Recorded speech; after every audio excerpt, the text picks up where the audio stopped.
Shekau اپنے کردہ گناہوں کے سبب ان دنوں کسی پریشانی میں ایسے ہی پھنسا تھا جیسے چڑیا کی طرح چہچانے والا آزاد انسان شادی کر کے پھنس جاتا ہے۔ حالانکہ اس سے بہتر ہے کہ انسان پڑوسن کی زلفوں کے جال میں پھنس جائے۔ اگر اس کا شوہر مولا جٹ سے انسپائرڈ نہ ہو تو میں شیخے کو صبح سے 3 مرتبہ اپنے ڈیرے کے قریب سے گدھے کی شاہی سواری پر گزرتا دیکھ چکا تھا۔ وہ صبح سے جانوروں کے لیے چارہ کاٹنے اور ڈھونے کا کام کر رہا تھا۔ وہ گدھے پر ایسی اداس صورت بنائے بیٹھا تھا کہ گدھے کو بھی پوچھنے کی ہمت نہیں ہو رہی تھی کہ مرشد مسئلہ کی ہے۔ خیر سے وہ پچھلے ہفتے ہی میٹرک میں تیسری بار فیل ہوا تھا، مگر یہ کوئی ایسی حیرانی کی بات نہیں تھی۔ سب جانتے تھے کہ جب تک محکمہ تعلیم پاسنگ مارکس میں تبدیلی کر کے انہیں 10% تک نہیں لاتا تب تک شیخو کے پاس ہونے کے چانس تاریک ہی رہیں گے۔ ویسے بھی کچھ چیزیں ناممکن کے قریب ہوتی ہیں، جیسے پاکستان میں کرپشن کا خاتمہ۔ میں اسے روک کر پوچھتا ضرور کہ اس منحوس صورت پر اور زیادہ نحوست برسانے کی ضرورت پیش کیوں آئی، مگر دادے دا رپھڑ مکدہ ہی نہیں سی۔ آج دادا جی کے حکم کے مطابق ان کے پسندیدہ بیلوں کی جوڑی کو اچھی طرح نہلانا تھا۔ جس جگہ انہیں باندھا جاتا تھا اسے اچھی طرح صاف کرنا بلکہ چمکانا تھا۔ آج کل دادا جی کے یار بیلی ان بیلوں کو دیکھنے کے لیے جوک در جوک آ رہے تھے، کیونکہ 2 دن بعد اکھاڑا تھا اور ان بیلوں نے دوڑ کے انعامی مقابلے میں حصہ لینا تھا۔ مجھے نہ بیلوں سے دلچسپی تھی نہ دوڑ میں، کیونکہ میری دلچسپی تو پڑوس میں ہی رہتی تھی۔ میں ویسے بھی پڑوسن کے حقوق پر زیادہ توجہ دینے کا قائل تھا۔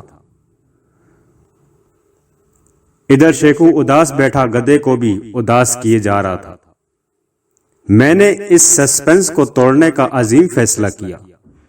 بیل کو لات ماری اور اس کے سینگوں کے وار سے بچتا ہوا باہر نکل آیا اور اسے پیچھے سے آواز دی، اوئے شیخے۔ اپنے نام کا ریمیکس ورژن سن کر وہ یقیناً مڑ کر غیر سرکاری زبان میں جواب دیتا، مگر اس نے سنا نہیں۔ وہ اپنے خیالوں میں ڈوبا ہوا تھا، بلکہ سر تک غرق ہو چکا تھا۔ شارٹ رینج کمیونیکیشن میں مسئلے کے باعث مجھے دوسرا طریقہ استعمال کرنا پڑا۔ میں نے پنڈ کا لوکل کمیونیکیشن سسٹم استعمال کرتے ہوئے ایک روڑا اٹھایا اور شیخو کی طرف داغ دیا۔ روڑا میزائل کی طرح اڑتا ہوا گیا، مگر ایکوریسی میں گڑبڑ ہونے کی وجہ سے شیخو کے بجائے گدھے کی پیٹھ پر لگا۔ گدھا اچانک ہوئے اس حملے سے بدحواس ہو کر بھاگا۔ ادھر شیخو مدہوشی کی آخری منازل کے درمیان لٹکا پڑا تھا۔ گدھے کی اچانک اوور اسپیڈ اور ون ویلنگ کا جھٹکا برداشت نہ کر سکا۔ اگلے سیکنڈ وہ زمین پر پڑا آسمان کو دیکھ رہا تھا۔ گدھے نے ون ویلنگ کے بعد اوور اسپیڈ دوبارہ شروع کی تو مجھے صبح صبح ہالی ووڈ کی فلموں والا ایکشن فری میں دیکھنے کو مل گیا۔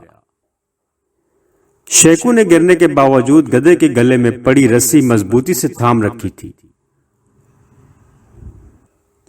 اور ڈونکی ریس کے دوران بھی رسی نہیں چھوڑی۔ نتیجن بھاگتے گدھے کے پیچھے وہ بھی زمین پر تیرتا ہوا ناکامی کی منازل طے کیے جا رہا تھا۔ اگر رسی چھوڑتا تو گدھے کو واپس پکڑنا مشکل تھا، اس لیے اس نے رسی کو صبر کے دامن کی طرح ہاتھ سے جانے نہیں دیا۔ چاہے جتنی مرضی دھول مٹی اور ٹوئے ٹبے راستے میں آتے، تھوڑی ہی دور جا کر گدھے کے ہوش ٹھکانے آ گئے، کیونکہ شیخو کی 2.5 من کی زندہ لاش کو گھسیٹنا آسان کام نہیں تھا۔ کھوتا اور کھوتے دا پتر۔ ڈونکی ریس کے اختتام پر دھول مٹی سے اٹے شیخو نے اٹھ کر پہلے خود کو اور پھر گدھے کو غصے سے اچھی طرح جھاڑا۔ اتنی دیر میں بھی پرسنل کنوینس پر ان کے قریب پہنچ چکا تھا۔ اوئے باندر، کیا بات ہے؟ کیا کھوتے پر بیٹھا سو رہا تھا؟ شیخو کا غصہ ابھی کم نہیں ہوا تھا۔ اس نے پہلے گدھے کو اور پھر مجھے غسیلی نظروں سے گھور کر انسان اور جانوروں کے درمیان مساوات کا عملی مظاہرہ کرنے کا عملی ریکارڈ قائم کیا، پھر بولا، اس حرامی کو پتہ نہیں کیا ہو گیا تھا جو ایسے بدحواس ہو کر بھاگا۔ اگر ابھی بڑا ڈنڈا پاس ہوتا تو اس کی اچھی طرح دھلائی کرتا۔ شیخو کی اس جذباتی پریس کانفرنس کو سن کر گدھے نے افسوس سے سر ہلایا۔ وہ یقیناً انسان کی کم ظرفی اور تنگ دلی سے ہرٹ ہوا تھا۔ ایک تو اس پر قاتلانہ حملہ ہوا تھا اور اب اوپر سے اس کے جذبات کو ٹھیس پہنچائی جا رہی تھی۔ اگر وہ بات کر سکتا تو پہلے مجھے اور پھر شیخو کو ایسی گندی گالیاں دیتا کہ ہمارے 28 طبق روشن ہو جاتے۔ لیکن اگلے ہی لمحے اس نے انسانوں کا فضول کام یعنی سوچنا چھوڑ کر گھاس چرنے کو ترجیح دی۔ یار وہ تو بے وقوف جانور ہے، کیا اب تم بھی اس جیسی حرکتیں کرو گے؟ میں نے غیر ارادی طور پر شیخو کو اس کے لنگوٹیے جانوروں کی لسٹ سے نکال دیا تھا۔ اس پر گدھے نے ایک بار پھر سر اٹھا کر مجھے شکایتی نظروں سے دیکھا مگر اپنے باس کو بولنے دیا۔ پتہ نہیں کیا ہوا تھا اس کھوتے دے پتر کو۔ شیخو چڑچڑا ہو رہا تھا۔ اچھے بلے جا رہے تھے کہ اچانک ایسے بدکار جیسے کسی نے پیچھے سے راکٹ مارا ہو۔